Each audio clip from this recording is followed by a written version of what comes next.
YouTube friends, this is Elizabeth with an S with another planner video. I'm going to go through some of the ways that I've decided to use the various sections of the Erin Condren teacher planner.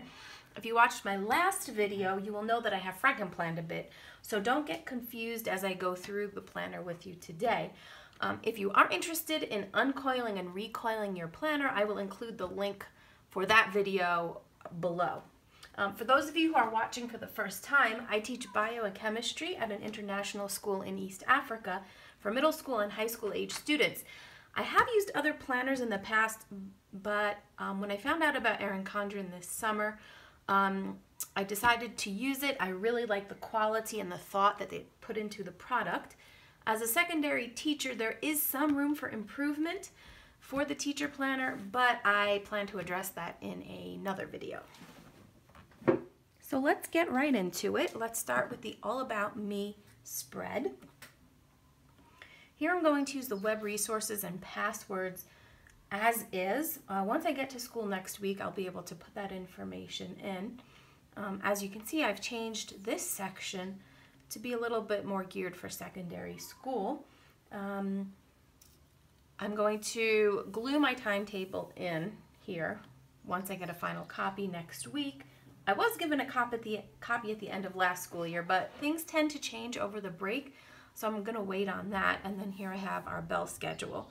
So we start every morning with form time, which is like homeroom, and then we start our regular classes we have periods 5 and 6 are both lunches. Period 5 is for the younger students, period 6 for the older students. So depending on what I'm teaching, I'll have one lunch or the other. And then we have a break time here in the morning, which is generally tea time in East Africa. Everyone stops everything they do for tea time. So that's in there as well. Next, we have what was formerly known as the contact section. Instead of using that as a communication log, I will use it as a parent consultation log. So I know which parents have been in to see me at the end of each term to discuss their child's progress. So I'm going to kind of be noting those things down. Since I will potentially be teaching 8 class groups, that is quite a lot of parents. So I did add some extra log sheets in, double-sided there for this section. So here we have the year overview, and on this page I used these transparent metallic dot stickers from PandabirdDesign on Etsy. I will put that in the information box below, and I've just basically used them to start and end the term dates, our inset weeks that we have, which are professional development weeks, and then no school. So you can see that all of that is marked there. I will need to add in the national holidays that we will have, but I will do that when we get our term calendar next week when I get to school. So here we have the year plan. Now I rearranged this so that I started in August and ended in July, which is my academic year. I used these stickers that I got at Hobby Lobby to do that, and then decorated it with washi. So what I'm going to do with this spread is I'm going to write out a color-coded timeline because we'll have 5 different preps. So I'm going to color code each of my preps as I plan the timeline out for the year. Now, this graph paper is great. I wish they had included more of it next year. If they haven't included more, I definitely am going to be making some copies and adding it in myself. What I'm going to use this for is for my middle school classes as seating charts. That will be about 5 or 6 classes. I haven't done that yet. One, I don't know which students are going to be in which class yet, but also I plan to talk to last year's teachers to find out who I should keep separate, who needs to be in the front, who can work well with someone else at their lab table. So I'm waiting on that until I get that information. The other thing here are the lined pages also. very handy. I plan to use these pages.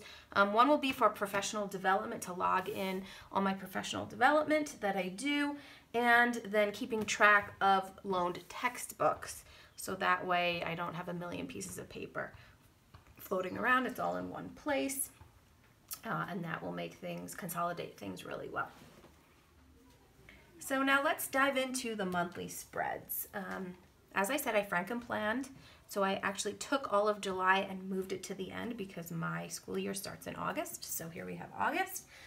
Not really sure what I'm going to do with this yet, but I'm sure I will figure out a way. I'm going to use this section mostly for birthdays. Like I said, I will have a form group. A form group is like a homeroom, so I will see those students every single day. Some of the students that I will have taught for many years because I actually moved up with them, so I know them really well, and we like to do birthdays. So I'm going to put birthdays in the dates to remember, and then we'll do a monthly party when we have some downtime during the week. Monthly, so here's my monthly spread for August. My monthly spreads are going to be used both for school and personal engagements, so then I won't have any conflict, you know, if I have two things that I need to do. I can't be in two places at once. You can see I've done some minimal decorating. I use the date dots from Erin Condren. I've got some washi. The other stickers that I have are mostly from the Erin Condren collections and then from a sticker book that I got at Hobby Lobby. So that's mostly the stickers that I have for this year. This is actually where I'm going to keep the this dashboard. This is the to-do list dashboard, and what I did was I added an extra hole right up here. It didn't have that, so the only place I could stick it was here, and then it would stick up, which I didn't want it to stick up as a bookmark.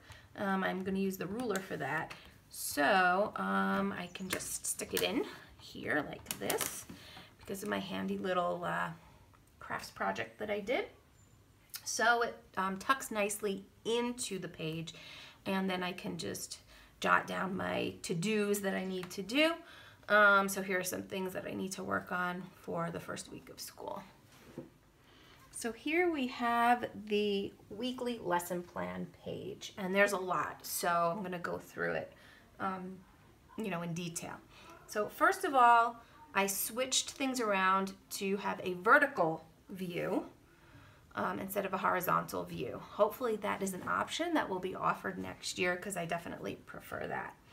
I did get these stickers on Etsy, these date stickers at the top and then the class stickers on the side, which I did modify them a bit because they were a little big for the space. I think they were made for last year's planner, but you know, it's fine for my needs. Anyway, I got them from Rock City Planning on Etsy. I'll put that information in the box below so you can check that out if you'd like. Across the top, we've got Monday through Friday, and then I made a notes column, which these notes here will coordinate with the classes that I'm teaching. And then my form group, which I'll explain about this a little bit later. Now these two heading stickers I did not buy on Etsy. I made them myself. What I did was I purchased a pack of adhesive labels that are 1.75 by 0.666 inches. Those are the exact measurements. They come 60 on a page, 4 columns, and 15 rows. And you can see here I used some interesting font to print them out, and it actually was pretty easy once I found a free online template which I downloaded and then just filled in what I wanted, and presto, print.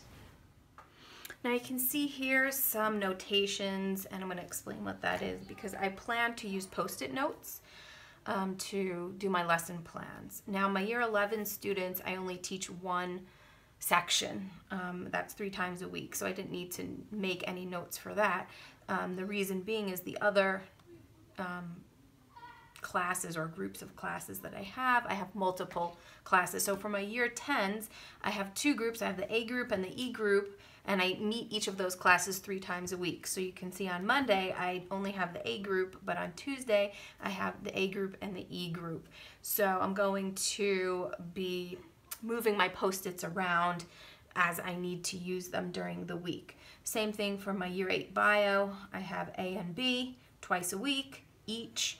My Year 8 Chem, I have 3, A, B, and C, each twice a week. And then my Year 7, which is a combination biochem.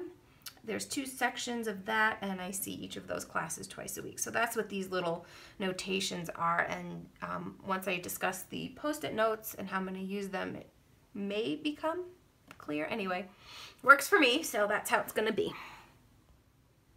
So the first thing that I wanted to show you was this template that I made. I have a Mac, so I used a program called Numbers, but it's just like Excel, and you can do the same thing on Excel.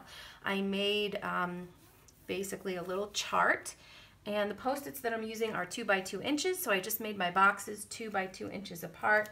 And all I'm going to do is when I type up my lesson plans on my computer, I will, before I print them out, I'm going to stick them into the boxes that I have made on this template, and then stick them in the printer and print them out.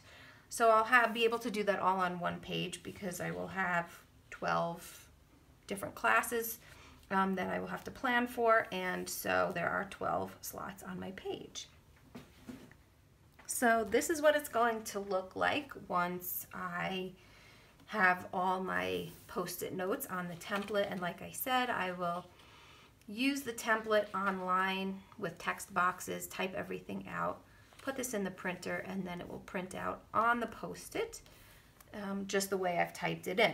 So once I've got that, then I can take the Post-it notes and stick them into the appropriate slots in the planner. So I can just show you with my Year 7 Biochem here. So lesson 1, this is my M class, the first lesson, and since it's the Monday lesson, I'm just going to pop that in there. And my M class lesson 2 is on Tuesday, so that makes that pretty neat. And when I'm done with the lesson 1 for the M class, I will just take that sticky note and move it to Wednesday when I will have the L class for lesson 1. And then after Tuesday is done, I will take that Tuesday lesson and move it to Thursday. And so the adhesive on the back of the sticky notes makes it pretty easy. I used sticky notes that basically have this almost full coverage on the back. And so I find that pretty convenient to be able to move them around as needed. So I'll finish the whole thing and then show you what it looks like. So here we have the final spread. So if I was coming to school on a Monday morning, this is what it would look like. My Year 11s are just going to stay just like this. I see them on Monday, Thursday, Friday. My Year 10s, once I finish on Monday, I only teach the A section on Monday, so then I'll move the Post-it. Occasionally I'll have Post-its overlapping, but hey, that's what Post-it notes are for. My Year 8 bio, my lesson 1, I have my B class on Monday, I have my A class on Wednesday, so I'll just pop that over, and I actually teach both of them on Friday, the second lesson, so that's pretty convenient. Yeah, so I just think just writing the lesson one time will make my life real easy. So that's what I plan to do for my actual lesson plans. And then my notes column here, I'll just, for the different classes, maybe jot down what maybe worked or didn't work, homework, maybe a test coming up, just like some important information that, you know, is not something pre-planned. Maybe it's something that just came up in the lesson itself. So that's what I'll use this for. Now let's talk about the form group. My form group I did as a separate column. The reason why I did that this way is because I didn't want to waste all of this space for individual days of the week. Tuesdays we always have an assembly, so that would be a complete waste. I never write anything on Tuesday. And Wednesdays we always have service learning, which is where they do like community service type projects. We have community service partners that we work with where the kids do things like they make educational posters for needy classrooms or build school supplies, different things. Different form groups do different projects. So Wednesday is always service learning, so I have nothing to write for that either. So it's Mondays, Thursdays, and Fridays where I will be given information by my head of year, which is like the dean over the form groups, and like what I should be doing on Mondays and Thursdays and Fridays. So those are the 3 days that I would actually need more space. So I decided just to, this is just a sample. Obviously I'll give more space on certain days, and I actually already have modified what these stickers say. So like the new one says Tuesday dash assembly, Wednesday says Wednesday dash service learning. So it's already there, I don't have to worry about it. And then I'll leave myself a little gap for Monday, a little gap for Thursday, a little gap for Friday, and then I'll have a bit more space just for notes or whatever I need to fill in for that week, so that way I have a bit more flexibility with how I use this page for my classes. So what I've done with the rest of the book is I have my second and third terms sort of held together by this nifty little elastic page holder thingy. I forget what they're called. Anyway, you can get them on Erin Condren. They come in various colors. The set I got came in the rose gold, the gold, and the silver. And so I have bunched my second and third terms together because I really obviously don't need them in term one. I won't have any like calendar dates or any important stuff that I need to do. And if I do, then I'll just obviously turn to the page and write it down. So that's clipped together. You can see as I'm turning it that I have washied the edges of the pages. So blue is term 3, pink is term 2, and then here the green-ish washi is term 1. So just at a glance I can see where I need to turn. For my checklist pages, I am going to use checklist pages for my form group to use it for response things that they have to hand in. So we might send out a letter and we need the parents to respond, like a reply slip type of thing.